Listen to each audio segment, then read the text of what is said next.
Hello नमस्कार, हमारे channel में आपका स्वागत। हम आपको बहुत ही महत्वपूर्ण जानकारी देने वाले हैं। अतिथि शिक्षकों के नियमितीकरण को लेकर, पदस्थाई को लेकर बहुत ही महत्वपूर्ण खबर आ रही। पूरी जानकारी मैं आपको देने वाला हूं। कल एक डीपीआई और सरकारी आदेश जारी किया गया है शिक्षकों के लिए, यानी पद स्थायी करने को लेकर, शिक्षक भर्ती को लेकर, जिससे अतिथि शिक्षकों को काफ़ी नुकसान होने वाला है। तो बहुत ही महत्वपूर्ण खबर बताने वाला हूँ, विस्तार से जानकारी देने वाला हूँ। रविशंकर शास्त्री जी ने इसका पूरा संक्षेप वितरण में बताया कि वो आदेश क्या है और अतिथि शिक्षकों को इसका क्या नुकसान हो सकता है। ठीक हो, अतिथि शिक्षकों का वेतन वृद्धि किया गया सरकार की ओर से, और जो योजना लागू की गई हैं उससे अतिथि शिक्षकों को कोई लाभ नहीं हो रहा है, क्योंकि अतिथि शिक्षकों को बाहर निकाल दिया जा रहा है।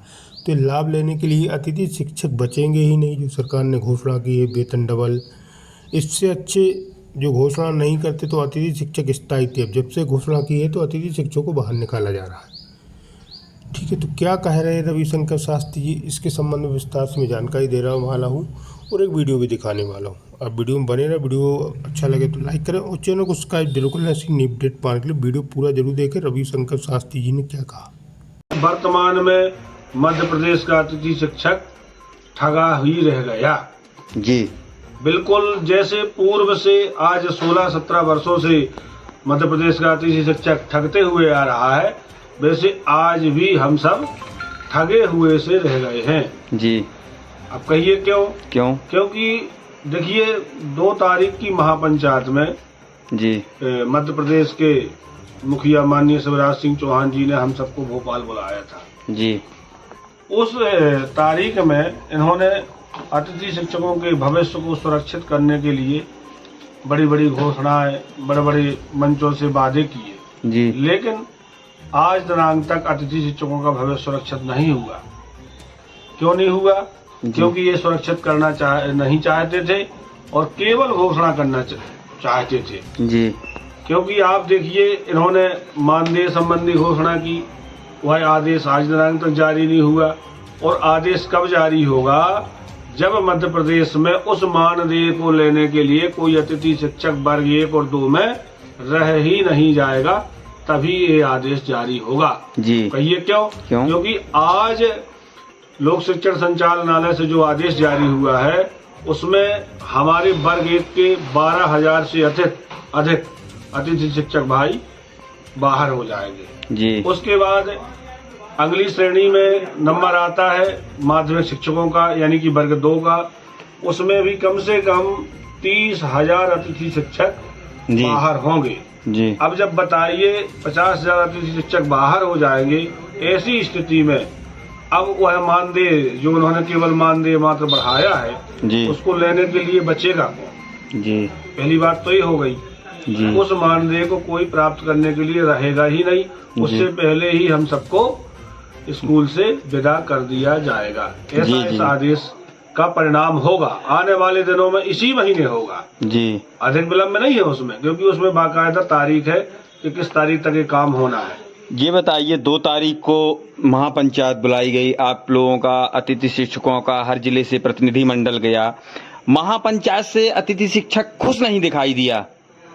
लगातार लंबे संघर्ष के बाद तो मुख्यमंत्री जी ने महापंचायत बुलाई, लेकिन वह महापंचायत का सफल महापंचायत मानी जाएगी? बिल्कुल नहीं, बिल्कुल नहीं, क्योंकि अतिथि शिक्षक इससे पूर्व ज्यादा सुखी था जी। जब तक ये मानदेय वृद्धि संबंधी घोषणा नहीं हुई थी तब तक ज्यादा सुखी है। जब से मानदेय वृद्धि की घोषणा हुई है, मैं आपको बता दूं, अतिथि शिक्षकों को अपने विद्यालय में काम करना मुश्किल हो गया है। वो कंडीशन है, क्योंकि ईर्ष्या भाव और नियमित कर्मचारियों के अपनों के प्रति पक्षपात है। हर व्यक्ति चाहता है कि मेरा घर का कोई सदस्य काम करे। अब तो मानदेय अच्छा हो गया। संघर्ष हम गरीबों ने किया, इतने साल 3,000-2,500 रुपए में पढ़ाया जी जी। और जब उसका प्रतिफल कुछ मिला तो अब उसको लेने के लिए ये लोग आ गए हैं। तो मैं कहना चाहता हूँ ये मानदेय नहीं बढ़ा है, अतिथि शिक्षकों के लिए यह एक अभिशाप बन गया है मानदेय। वो इसलिए क्योंकि इस मानदेय के साथ उनको कोई ऐसा नियम बनाना चाहिए था ताकि वास्तव में हमारा भविष्य सुरक्षित रहे।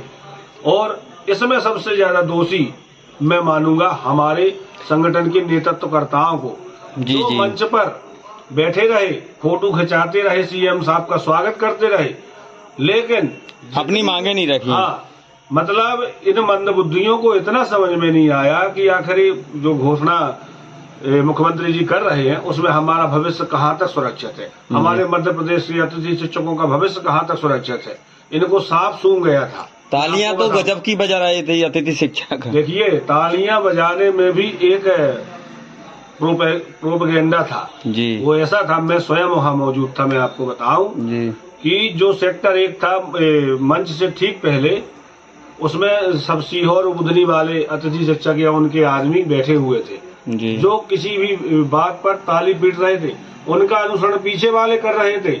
ऐसा कर करके ऐसा माहौल बनाया कि देखिए उन्होंने कुछ विशेष दिया भी नहीं और उनकी वाहवाही हो गई वहां पर जी। अतिथि शिक्षक कुछ समझ पाता, इससे पहले मामा जी मात्र 11 मिनट मैं घड़ी में देखता रहा जी। 11 मिनट मंच पर रहे और 12वें मिनट में वो मंच से बाहर हो गए जी। अतिथि शिक्षक। इससे और 70% अतिथि शिक्षकों को तो ये समझ में नहीं आया कि आखिर काहे का अनुबंध दे दिया, 1 साल का अनुबंध कह दिया, क्या घोषणा की, क्या कहा, क्या हित की बात कही कि न कही, कुछ नहीं कही।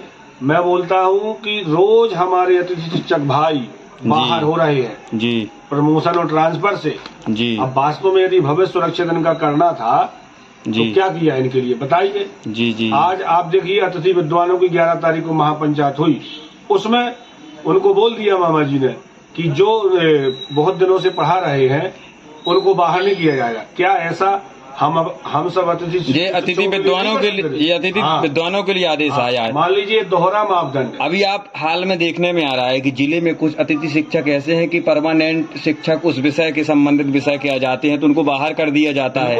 ये बहुत बड़ा गलत निर्णय है और ये कहीं न कहीं अतिथि शिक्षकों जो महापंचायत बुलाई गई थी उसमें क्या है थे महापंचायत में अतिथि शिक्षक? महापंचायत बुलाने से पहले हमारा प्रतिनिधि मंडल मिलने गया था जी। उन मूर्खों को ये बात रखनी चाहिए थी जी कि जब हम रहेंगे तब तो ये वेतन लेंगे जी। जब हम ही नहीं रहेंगे तो फिर मानदेय कौन लेगा। इसलिए मानदेय से ज्यादा फोकस उनको पद सुरक्षित यानी पद हमारा रिक्त न माना जाए इस विषय पे करना चाहिए था। और देखिए सरकार IAS IPS अधिकारी जो आयुक्त महोदय बैठे हैं वो तो कोई ना कोई नीति बनाकर हमको बाहर कर ही देंगे। ये आप निश्चित रूप से मान लीजिए कि बढ़ा हुआ मानदेय अतिथि शिक्षक को लेने में नाको चने चबाने पड़ जाएंगे। इसलिए मैं कह रहा हूं मध्य प्रदेश के समस्त अतिथि शिक्षक भाइयों से कि जितनी जल्दी हो सके हम सबको इसका विरोध करना चाहिए और ताकि हमारा भविष्य सुरक्षित हो, क्योंकि जब हमारा पद ही नहीं रहेगा तो भविष्य कैसे सुरक्षित होगा। पद क्या है? अतिथि शिक्षकों को आए दिन निकाला जा रहा है जब उस विषय के टीचर आ जाते हैं, शिक्षक आ जाते हैं परमानेंट। अरे जड़ तो हमारा पद है हमारा। दूसरी बातें मैं पूछना चाहता हूँ, एक विषय और आया है कि लोक शिक्षण संचालनालय के द्वारा एक आदेश फरमान जारी हुआ है, क्या कैसा उसमें मामला है, कैसा क्या आदेश आया है? उसमें स्पष्ट रूप से लिखा है कि ये सीनियर शिक्षकों को केवल अतिथि शिक्षकों को बाहर करने के लिए जो नियमित शिक्षक हैं उनको प्रमोशन दे रहे हैं। देखिए लाभ उनको भी कुछ नहीं मिल रहा है इससे जी। लेकिन केवल इससे नुकसान हो रहा है अतिथि शिक्षकों का। भारी मात्रा में 30-40 हजार अतिथि शिक्षक हमारे भाई बाहर हो जाएंगे, बेरोजगार हो जाएंगे।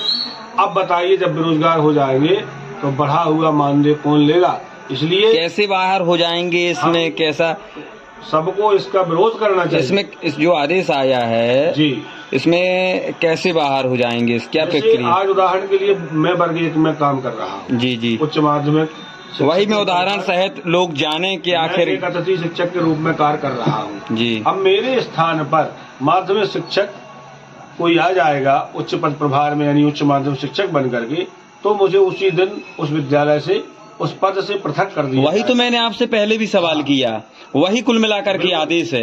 ये तो आदेश पहले से भी था, पहले भी निकाले जा रहे थे शिक्षक। दिनांक कोई जारी हुआ है नहीं, जैसे पहले भी था, पहले था जैसे कि अभी आपके अतिथि शिक्षक संघ के जो पूर्व जिलाध्यक्ष हैं रजनीश तिवारी करके हैं जी जी, उनको आज भी नियुक्ति नहीं मिली, आदेश उनका। अरे ऐसे हजारों अतिथि शिक्षक मध्य प्रदेश के वर्तमान में बाहर हैं जी जी, जिनको किसी भी स्कूल में किसी भी विद्यालय में जिनकी नियुक्ति नहीं हुई है। कुल मिला के और जो बचे हैं वो भी बाहर हो जाएंगे। इसलिए मैं कह रहा हूं कि मानदेय का हम क्या करेंगे। हमें सरकार की इस नीति का विरोध करना चाहिए और हमारे लिए वास्तविक हमारा भविष्य कैसे में सुरक्षित होगा, इस विषय पर हमारे संगठन के नेतृत्वकर्ताओं को, हमारे नेताओं को इस विषय पर सोचना चाहिए। ऐसे में तो अगर अतिथि शिक्षकों को बढ़ा हुआ वेतनमान मिलने के बाद अगर वह कुछ दिनों काम करते हैं, इसके बाद अगर उनकी नौकरी छीनी जाती है तो अतिथि शिक्षक अपने आप को ठगा हुआ तो ठीक है, हो सकता है कि कोई गलत कदम भी उठा लें ऐसे अतिथि शिक्षक। कितने जिलों से समाचार रोज आदेश निकल रहे हैं, अतिथि शिक्षकों को कितना प्रताड़ित किया जा रहा है इस बढ़े हुए मानदेय के कारण जी। कितने अतिथि शिक्षक खुदकुशी करने के लिए तैयार हो गए हैं। मैं तो कहूंगा कि अतिथि शिक्षक की स्थिति इस समय धोबी के कुत्ते जैसी हो गई है जी। ना अब वो घर का रहा और ना ही घाट का, क्योंकि जिस दिन से मामा जी ने अतिथि शिक्षकों का नाम लिया है उनके हित में, अब देखिए एक तो झूठ मूठ का कांग्रेस के जो हमारे माननीय कमलनाथ जी हैं वह अतिथि शिक्षकों के विषय में कुछ न कुछ कहते रहते थे, लेकिन आज जब से मामा जी ने अतिथि शिक्षकों की महापंचायत बुलाई है उस दिन से आज तक दिनांक तक कांग्रेस पार्टी से कोई भी अतिथि शिक्षक के समर्थन में एक भी बयान नहीं आया है। यह अतिथि शिक्षकों के लिए सबसे बड़ा दुर्भाग्य है कि ना तो अब अतिथि शिक्षकों का बीजेपी भला करेगी और ना ही कांग्रेस, क्योंकि अतिथि शिक्षकों का यदि भला करेगा तो स्वयं अतिथि शिक्षक करेगा। वो कैसे करेगा कि हम सबको एकत्रित होकर के बृहद रूप में रणनीति बनानी पड़ेगी, बिल्कुल, और ईमानदारी से बड़ा आंदोलन करें और अपने अधिकार की लड़ाई लड़े, तभी कुछ प्राप्त होगा, अन्यथा नहीं। जय अतिथि शिक्षक संघ, जय हिंद, जय भारत।